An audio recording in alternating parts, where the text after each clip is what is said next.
চট্টগ্রাম বন্দরের New Mooring terminal পরিচালনার দায়িত্ব বাংলাদেশ নৌবাহিনীকে দেওয়ার পর বন্দর পরিদর্শনে এলেন নৌ উপদেষ্টা এম সাখাওয়াত হোসেন। সঙ্গে যোগ দেন নৌবাহিনীর কর্মকর্তারা। এ সময় উপদেষ্টা জানান, আমদানি রপ্তানি পণ্যে চট্টগ্রাম বন্দরের সেবা মাশুল গড়ে 30% বাড়ানোর সিদ্ধান্ত নিয়েছে সরকার। এতে আমদানি রপ্তানিতে খরচ আরও বাড়বে ব্যবসায়ীদের। সম্প্রতি আন্তঃমন্ত্রণালয়ের সভায় এ সিদ্ধান্ত নেওয়া হয়। বিষয়টি নিয়ে স্টেক হোল্ডারদের সাথে আলোচনা হয়েছে বলে দাবি করেন উপদেষ্টা। সবশেষ 1986 সালে মাশুল বাড়ানো হয়েছিল। সে হিসাবে 39 বছর পর মাশুল বাড়াচ্ছে সরকার। আমাদের যদি এফিসিয়েন্সি বাড়াতে হয় তাহলে আমাদেরকে বাইরের নো হাউ টেকনোলজি আনতে হবে।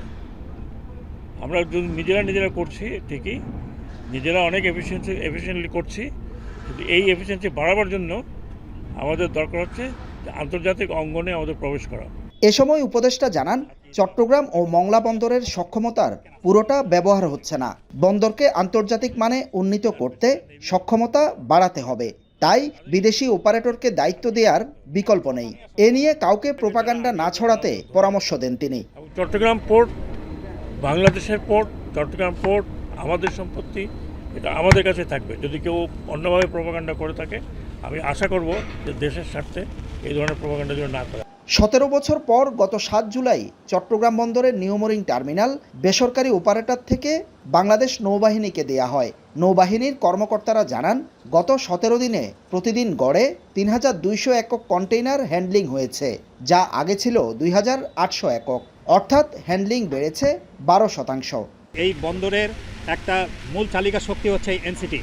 এই বন্দরের এই এনসিটি অপারেশনটাকে যেন কোনোভাবেই ব্যাহত না হয়, এটা যেন 24 ঘন্টা অপারেশন থাকে, একটা মিনিটের জন্য যেন বন্ধ না হয়, এই জন্য উনি ওনার যথাযথ নির্দেশনা দিয়েছেন এবং সেইভাবে আমাদের লোকজন তাদের উদ্যোগ নিয়ে কাজ করছে।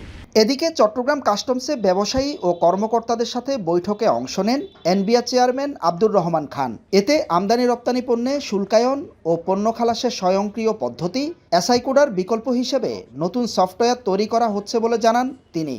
ওয়ার্ল্ডের উন্নত দেশ যারা এসআইকোডা ওয়ার্ল্ড ব্যবহার করে না, অথচ কাস্টমস ম্যানেজমেন্ট সিস্টেমের আধুনিক সিস্টেম যারা ব্যবহার করে, সফটওয়্যার ব্যবহার করে, সেই আদলে আমরা মডার্ন টেকনোলজি নিয়ে, যেখানে কোনো ডাউন টাইম হবে না, সারাক্ষণ অন থাকবে, এটা ক্লাউড বেসড হবে, সে ধরনের একটা নতুন সফটওয়্যার তৈরি করার উদ্যোগ আমরা নিয়েছি। অফডক নিয়ে ব্যবসায়ীদের অভিযোগের প্রেক্ষিতে সরকারের পক্ষ থেকে অফডকগুলোর সক্ষমতা যাচাইয়ের উদ্যোগ নেওয়া হবে। অফডক করাই হয়েছে মানে আমাদের বন্দরের অপারেশনকে ফ্যাসিলিটেট করা, আরও কুইক করা, আরও দ্রুত করা, এফিসিয়েন্সি বাড়ানো। এখানে কি প্রবলেম আছে, এগুলোকে কিভাবে সলভ করা যায়, রিজলভ করা যায়, আমরা সেদিকে চিন্তা করব।